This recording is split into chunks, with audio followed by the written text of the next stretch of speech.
मानव कर्म दर्शन अध्याय 1। कायिक, वाचिक, मानसिक व कृत कारित अनुमोदित भेदों से 9 प्रकार से हर मानव कर्म करता है। हर कर्म का फल होता है। मानव में कायिक, वाचिक एवं मानसिक कर्म तीनों कालों में प्रसिद्ध हैं। ये कृत कारित अनुमोदित भेद से पूर्णतः 9 प्रकार से गण्य हैं, जो प्रत्यक्ष हैं। मानव का कार्य क्षेत्र केवल प्राकृतिक, सामाजिक एवं बौद्धिक है, जिसका अभीष्ट सुख है। इससे अधिक या कम नहीं है। इसके बिना मानव में श्रम का विश्राम प्रकटन नहीं है। इसलिए कांक्षा सहित क्रिया ही कर्म, संचेतना सहित गति ही संपूर्ण क्रिया है। अस्वीकार्य के स्वीकार का जो दबाव है वही वेदना है। वातावरण ही दबाव प्रदायी तथ्य एवं सापेक्षता है, जो प्रत्यक्ष है। सापेक्षता ही ह्रास व विकास का प्रभावशाली तथ्य है। प्रत्येक कर्म में कर्ता, करण, उद्देश्य, फल एवं प्रभाव ये 5 अंग समाहित रहते हैं। आवश्यकता पूर्ति के लिए ही संपर्क एवं संबंध हैं। आवश्यकता ही इच्छा है, जिसके मूल में समाज, सामाजिकता, उसका पालन, परिपालन, आचरण, अनुसरण एवं अनुशीलन समाया रहता है। दर्शन पूर्वक आवश्यकताओं का निर्धारण एवं अनुसरण करने की स्वीकृति के लिए की गई संपूर्ण क्रियाएं इच्छा के रूप में होती हैं, जो चैतन्य क्रिया में पाए जाने वाले संचेतना का प्रकटन है। प्रत्येक इच्छा व आवश्यकता की पूर्ति से मानव सुखी होने की कामना करता है। प्रत्येक कर्म में जो सुख की आशा है, यही अनुभव मूलक विधि से सुख, शांति, संतोष व आनंद सहज रूप से ज्ञातव्य है। इच्छा कर्म व फल का संतुलन ही अभीष्ट सिद्धि है, जिसकी संभावना है। बौद्धिक, सामूहिक, सामाजिक एवं प्राकृतिक उत्थान के लिए निश्चित दिशा के रूप में नियम तथा क्रिया प्रक्रिया है, यही मानव का अभीष्ट है। समस्त कर्म मानव में चिर आसित सुख का पोषक व शोषक सिद्ध हुआ है। यह 3 भागों में ज्ञातव्य है: सुकर्म, दुष्कर्म एवं मिश्रित कर्म। योग एवं जागृति के लक्ष्य भेद से सुकर्म, अपराध एवं प्रतिकारात्मक रूप में दुष्कर्म तथा भोग एवं प्रतिकार के रूप में मिश्रित कर्म दृष्टव्य है। अशेष कर्म फल सापेक्ष है। संपूर्ण कर्मों का फल 4 रूपों में ज्ञातव्य है: मोक्ष, धर्म, काम एवं अर्थ।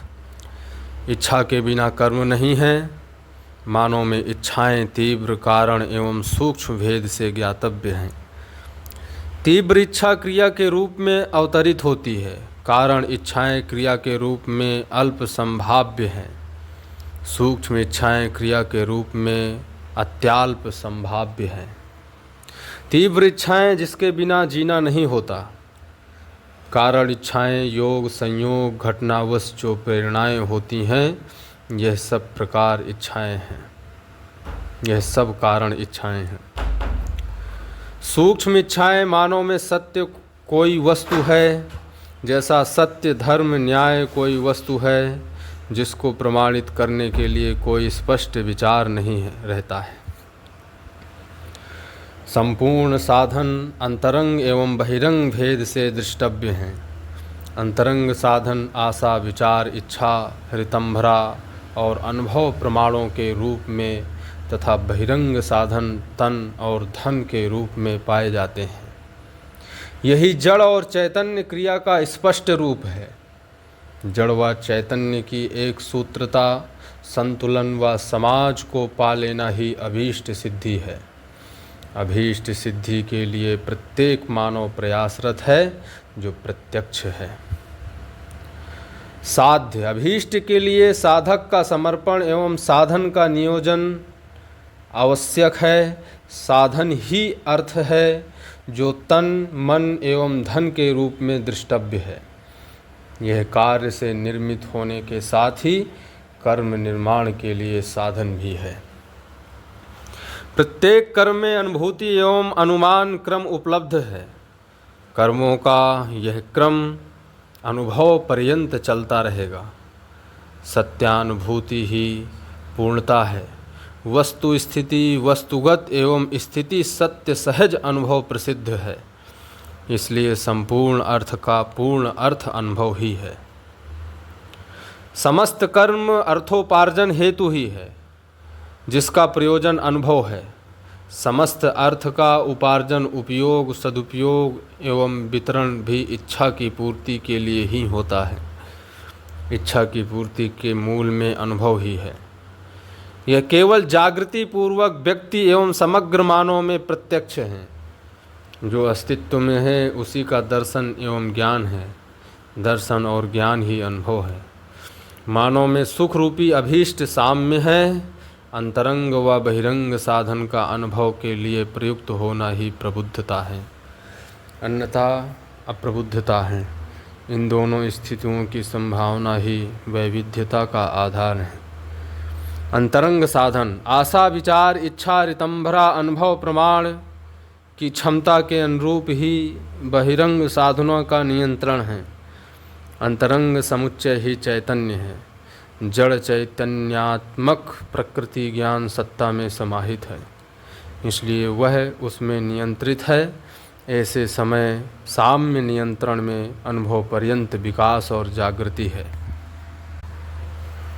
ज्ञान पूर्ण जीवन में निर्भ्रमता का उदय एवं विपरीत में भ्रम दृष्टव्य है। ज्ञान ही अनुभव संकल्प इच्छा विचार एवं आशा है, जिनका पूर्ण प्रकटन चैतन्य इकाई की जागृतिशीलता एवं क्षमता पर आधारित पाया जाता है। निर्भरता पूर्ण क्षमता ही उचित एवं परिमार्जित कर्म करने में समर्थ होने के कारण अभीष्ट सिद्धि है। मानव के द्वारा प्रकट होने वाला ज्ञान 3 प्रकार से ज्ञातव्य है। पहला भौतिक, दूसरा बौद्धिक एवं तीसरा आध्यात्मिक सह अस्तित्व। इनका प्रत्यक्ष रूप कुशलता निपुणता एवं पांडित्य है। प्रधानतः समस्त बहिरंग साधनों से पदार्थ विज्ञान की साधना तथा अंतरंग साधनों से बौद्धिक एवं अध्यात्म विज्ञान की साधना है। पदार्थ विज्ञान व मनोविज्ञान सापेक्ष ज्ञान व अध्ययन है। अध्यात्म सत्ता निरपेक्ष निश्चित ज्ञान है। सापेक्षता में आय व्यय ह्रास विकास एवं जागृति है। संपूर्ण शब्द शक्तियों का सदव्यय ज्ञान कारक एवं अपव्यय ज्ञान अज्ञान कारक है। जो जिसका अपव्यय करता है वह उससे वंचित हो जाता है। समस्त कर्मों के फलस्वरूप ही अर्थ अनर्थ सुकाम दुष्कर्म धर्म अधर्म तथा मोक्ष बंधन है। अर्थ सुकाम धर्म एवं मोक्षगामी जागृति जीवन कार्यक्रम में सुख तथा इसके विपरीत अनर्थ दुष्कर्म अधर्म एवं बंधन की प्रक्रिया एवं जीवन में समस्या ही दुख और पीड़ा है। धर्म सर्वतोमुखी समाधान है। अर्थ तन मन धन है।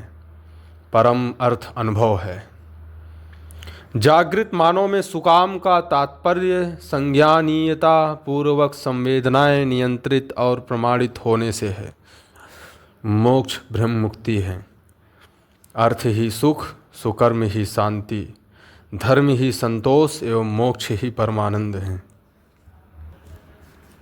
समस्त इच्छाओं के साथ भेद हैं। मोक्ष के लिए अर्थ अर्थ के लिए मोक्ष जो क्रमशः उत्तमोत्तम अधमाधम है। धर्म के लिए अर्थ अर्थ के लिए धर्म जो क्रमशः मध्यमोत्तम अधम है मध्योत्तम अधम है।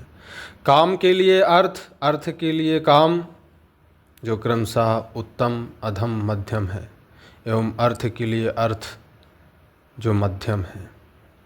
इच्छा भेद से अन्वेषण, अन्वेषण भेद से गम्यता, गम्यता भेद से अनुभव, अनुभव भेद से मूल्य, मूल्य भेद से सामाजिकता एवं सार्वभौम व्यवस्था है।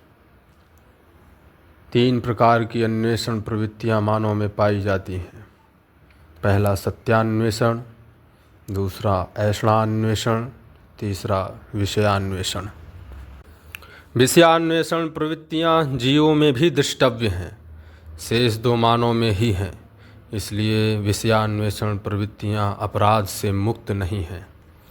विषयों से अनासक्ति ही विराग है, जो विकारों से मुक्ति है।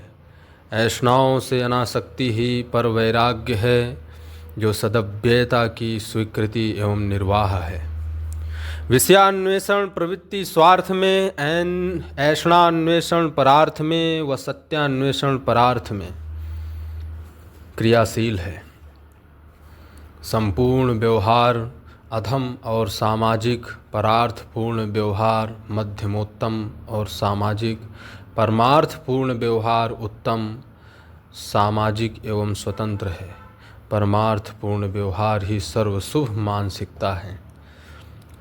लक्ष्य मूलक, मूल्य मूलक व रुचि मूलक प्रवृत्तियां होना पाया जाता है। मानव में बुद्धि मूलक एवं रुचि मूलक योगों से सुकर्म, दुष्कर्म जन्य गतिविधियां प्रसिद्ध हैं। कासा, आकुति, मेधा, योग जन्य बुद्धि प्राप्त, योग जन्य बुद्धि, मति, सुमति, अनुमति, सुकर्म जन्य बुद्धि, अमति, कुमति, दुर्मति, दुष्कर्म जन्य प्रवृत्ति के प्रत्यक्ष रूप हैं। योग जन्य कासा का प्रत्यक्ष रूप कवि, कोविद, कलाविद के रूप में। आकुति दिव्यकर्मी, स्पष्ट अभ्युदयकर्मी कार्य, दिव्य प्रयोजनशील, उपयोग दिव्य ज्ञानी, निर्भ्रांत के रूप में, तथा मेधा परिपूर्ण ज्ञान समेत मोक्ष ब्रह्म मुक्ति का प्रत्यक्ष रूप है। यही दया, कृपा, करुणा के रूप में प्रकट और स्पष्ट है। सुकर्म जन्य मति, मान्य सामाजिक कर्म आचरण एवं कार्य व्यवहार के रूप में सुमति, सुकर्म समाज के लिए आवश्यकी कर्म आचरण एवं कार्य व्यवहार के रूप में अनुमति, अनुपम कर्म अनुसरण योग्य आचरण एवं कार्य व्यवहार के रूप में। सुकर्म ही सद्बुद्धि, सत्प्रवृत्ति, सुबोध, सद्विज्ञान, सामाजिकता एवं सत्संकल्प है। सुकर्म जन्य अमति, अमान्य सामाजिक कर्म आचरण एवं कार्य व्यवहार के रूप में कुमति, कुत्सित कर्म विशेष रूप से निषिद्ध कर्म आचरण एवं कार्य व्यवहार के रूप में दुर्मति, दुष्ट कर्म आचरण एवं कार्य व्यवहार के रूप में गण्य है, जैसा परधन, पर नारी, पर पुरुष, पर पीड़ात्मक कार्य। विषयान्वेषी प्रवृत्ति दुष्कर्म में, ऐषणान्वेषी बुद्धि सत्कर्म में, सत्यान्वेषी बुद्धि योग अर्थात जागृति में प्रसक्त प्रयास एवं अभ्यासरत है। प्रत्येक मानव सहज प्रवृत्तन, वातावरण, अध्ययन एवं संस्कार के योग फल में प्रत्यक्ष है। प्रकृति एवं मानवकृत भेद से वातावरण प्रसिद्ध है। शिक्षा एवं व्यवस्था ही मानवकृत वातावरण का प्रत्यक्ष रूप है।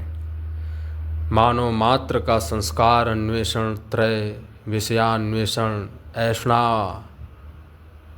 आवेषण, सत्यान्वेषण में स्पष्ट हैं। प्राकृतिक वातावरण की गणना प्रत्येक भूमि पर पाए जाने वाले शीत, उष्ण एवं वर्षा मान का संतुलन सहित मानवेतर तीनों अवस्थाएं संबंधित रहता है। प्रत्येक भूमि पर जो प्राकृतिक वातावरण वर्तमान है वह उस भूमि में पाए जाने वाले खनिज एवं वनस्पति की राशि पर आधारित है। वह उस भूमि के विकास पर आधारित है।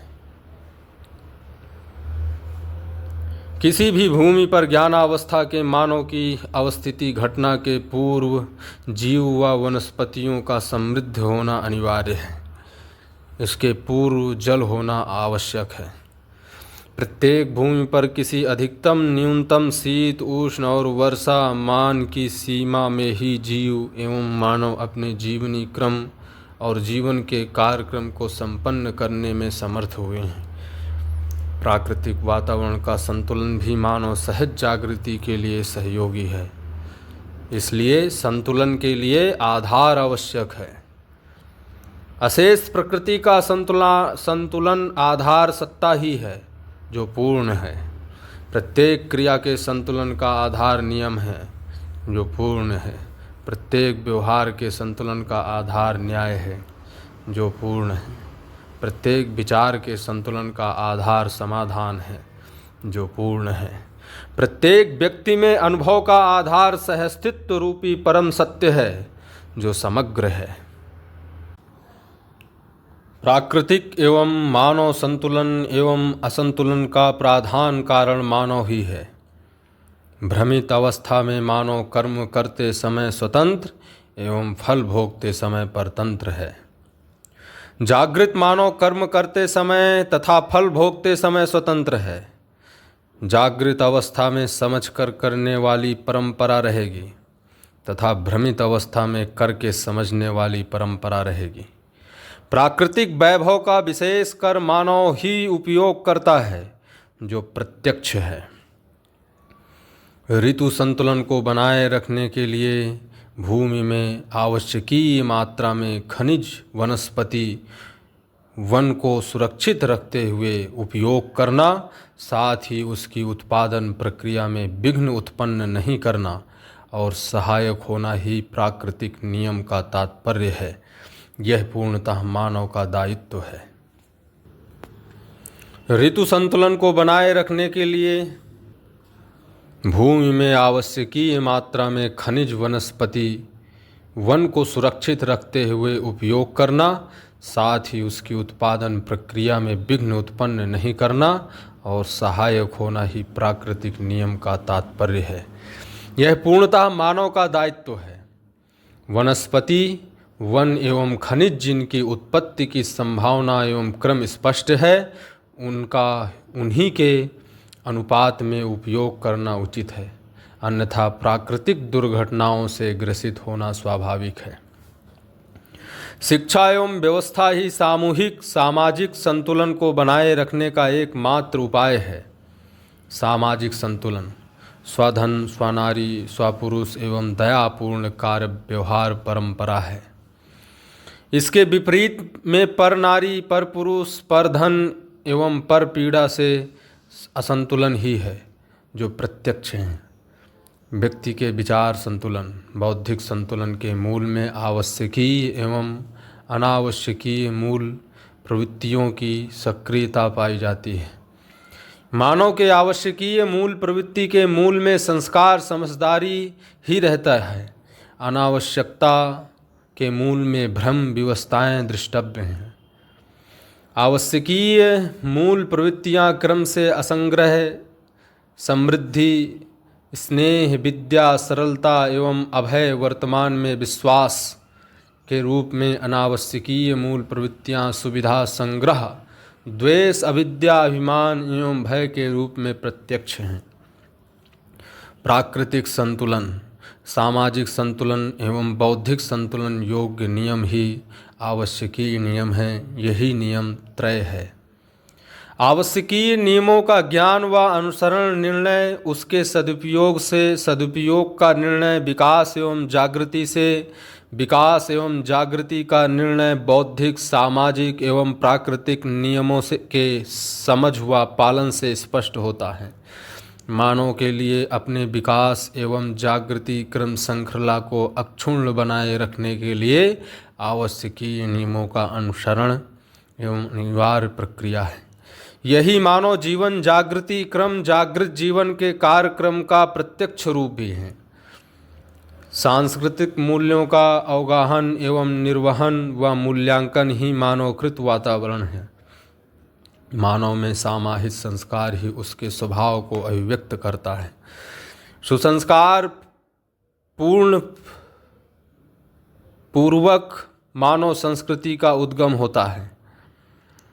यह तब तक संस्कार पूत होता है ही रहेगा जब तक वह पूर्ण न हो जाए। संस्कार पूर्णता का प्रत्यक्ष रूप मानवीयता अतिमानवीयता पूर्ण स्वभाव ही है।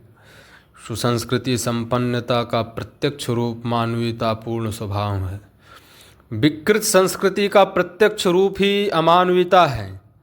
सामाजिकता पूर्ण संस्कृति मानवीयता पूर्वक स्पष्ट होती है। ऐसी मानवीयता के पोषण के लिए ही संस्कृति सभ्यता विधि और व्यवस्था है। ये परस्पर पूरक हैं, क्योंकि संस्कृति का पोषण सभ्यता, सभ्यता का पोषण विधि, विधि का पोषण व्यवस्था, व्यवस्था का पोषण संस्कृति है। जागृत परंपरा में मानवतापूर्ण सांस्कृतिक कार्यक्रम संस्कारों का ही प्रदर्शन है, क्योंकि जागृत परंपरा में संस्कार विहीन मानव नहीं है, जबकि भ्रमित मानव परंपराएं समुदायों के रूप में गण्य हैं।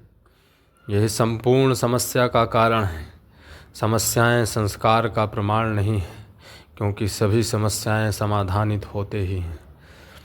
चित्रण व विचार ही क्रमशः कला एवं उपादेयता को प्रकट करता है। विचार सुसंस्कार से संबंध रहना ही जागृति है। मानवतापूर्ण संस्कार ही सार्वभौम संस्कृति का द्योतक है। इससे निम्न अर्थात अमानवीय प्रवृत्तियों का सार्वभौम होना संभव ही नहीं है। सामाजिक नियमों के पालन से ही स्वस्थ सार्वभौम संस्कृति और सभ्यता का उदय होता है। फलतः समाज की अखंडता एवं उसकी अक्षुण्णता सिद्ध होती है। मानव ही ऐसी इकाई है जो केवल अपनी ही सुख सुविधा से संतृप्त नहीं है, अपितु समझदारी पूर्ण व्यवहार एवं व्यवस्था से संतृप्त होता है। इसलिए प्रत्येक व्यक्ति प्राप्त सुविधा की सुरक्षा एवं सदुपयोग चाहता है, जो अनिवार्य है। इस प्रकार मानव सामाजिक व न्यायिक इकाई सिद्ध हुआ है या सिद्ध होने के लिए बाध्य है। सामाजिकता बौद्धिकता एवं भौतिकता का संयुक्त रूप है। बौद्धिक क्षमता के नियंत्रण में भौतिकता है, क्योंकि विचार के अभाव में उत्पादन व व्यवहार सिद्ध नहीं होता है। प्रियाप्रिय हिताहित लाभालाभ दृष्टियाँ भौतिक व्यवसाय तथा उसके उपयोग में प्रयुक्त हुई हैं, जो जीव चेतना पूर्वक जीते हुए मानव में है। न्यायान्याय धर्माधर्म सत्यासत्य दृष्टियाँ जागृत मानव परंपरा में व्यवहार तथा आचरण में निर्णायक सिद्ध हुई हैं। मानव जीव चेतना पूर्वक अनेक समस्याओं को पैदा करता है। मानव चेतना पूर्वक समाधान को प्रमाणित करता है। सत्शास्त्राध्ययन के बिना सत्य कामना एवं प्रवृत्ति, सत्य कामना के बिना सत्य प्रेम के बिना सत्य निष्ठा के बिना सत्य प्रतिष्ठा के बिना सत्य प्रतीति के बिना सत्यानुभव के बिना सत्शास्त्र का उद्घाटन तथा सत्शास्त्र के उद्घाटन के बिना सत्शास्त्र का अध्ययन पूर्ण और सार्थक नहीं है। सत्य प्रतीति व अनुभूति में ही मानवीयतापूर्ण आचरण एवं न्यायपूर्वक व्यवहार में निष्ठा पाई जाती है। मानवीयतापूर्ण आचरण व न्यायपूर्वक व्यवहार के बिना परस्परता में न्याय सम्मत विनिमय व न्याय सम्मत हित होना संभव नहीं है। न्याय सम्मत विनिमय और हित ही समृद्धि है। अन्यायपूर्ण लाभ और हित ही दुख और समस्या के रूप में प्रत्यक्ष हैं। अनुभवमूलक बोध सहज जीवन ही मानवीयता एवं अतिमानवीयता के रूप में प्रत्यक्ष हैं। सदव्यय के बिना सत्य प्रेम सद्प्रवृत्ति सत्कर्म सुख शांति संतोष एवं आनंद नहीं है। मानव सत्य ज्ञान सत्यता के दर्शन योग्य अध्ययन कर्म व आचरण करने के लिए उन्मुख है, क्योंकि इसकी संभावना एवं आवश्यकता है, जो विधिवत जीवन है। मानवीयतापूर्ण अथवा मानवीयता में प्रत्येक कार्यक्रम विधि और व्यवस्था है। उसका आचरण ही सभ्यता और उस परंपरा का निर्वाह ही संस्कृति है। मानव में दुख, अशांति, असंतोष ही द्वंद्व है और यही द्वंद्व का फल भी है। मानव के लिए अशेष परिस्थितियाँ उनसे संपादित कर्म, उपासना, ज्ञान, योग, क्षमता से ही निर्मित होती हैं। यही परिस्थितियाँ उचित अनुचित वातावरण का रूप धारण करती हैं। जागृत मानव का आचरण एवं व्यवहार ही व्यवस्था है जो शांति का कारण है। जहाँ तक मानव का संपर्क है वहाँ तक दायित्व का अभाव नहीं है। संबंध में दायित्व का निर्वाह होता ही है। संबंध में दायित्व प्रधान कर्तव्य और संपर्क में कर्तव्य प्रधान दायित्व वर्तमान है। यही सामाजिकता है। सर्व संपत्ति योग्य शांति, समाधान एवं समृद्धि के कारण बोध सहित विधिवत व्यवस्था प्रक्रिया द्वारा शुभ वातावरण का निर्माण होता है। ऐसी स्थिति में सद्शास्त्र सेवन एवं अभ्यास सर्व सुलभ हो जाता है। अखंड सामाजिकता को प्रतिपादित करने योग्य शास्त्र व विचार प्रचार संपन्न सामाजिक कार्यक्रम, परिष्कृत विधि व्यवस्था और विधान संपन्न व्यवस्था, आचरण संपन्न व्यक्ति, उसके प्रोत्साहन योग्य परिवार ही अखंड समाज का प्रत्यक्ष रूप है। यह मानव की चिर आकांक्षा और प्रमाण है। यही तृष्णा है और इसकी संभावना भी है। मानव को जीवन की प्रत्येक स्थिति में शांति एवं स्थिरता की आवश्यकता है। सद्शास्त्र सेवन, मनन एवं आचरण से व्यक्ति तथा परिवार में शांति तथा स्थिरता पाई जाती है। समग्रता के प्रति निर्भरता को प्रदान करने, जागृति की दिशा तथा क्रम को स्पष्ट करने, मानवीय मूल्यों को सार्वभौमिक रूप में निर्धारित करने, मानवीयता से अतिमानवीयता के लिए समुचित शिक्षा प्रदान करने योग्य क्षमता संपन्न शास्त्र तथा शिक्षा प्रणाली ही शांति एवं स्थिरतापूर्ण जीवन को प्रत्येक स्तर में प्रस्थापित करने में समर्थ है। इसके बिना मानव जीवन में स्थिरता एवं शांति संभव नहीं है, जो स्पष्ट है। मानव सुख, शांति, संतोष और उसकी स्थिरता के उपलक्ष्य उपाय सहित लक्ष्य की ओर गतिशीलता में ही समस्त कर्मों को करना चाहता है। मानव कर्म करते समय में स्वतंत्र होने के कारण कर्म फलों से ही सुखी एवं दुखी होता है, जो प्रत्यक्ष है। मानवता में किया गया बौद्धिक, सामाजिक तथा प्राकृतिक क्षेत्र में संपूर्ण कर्म सुखदायी है।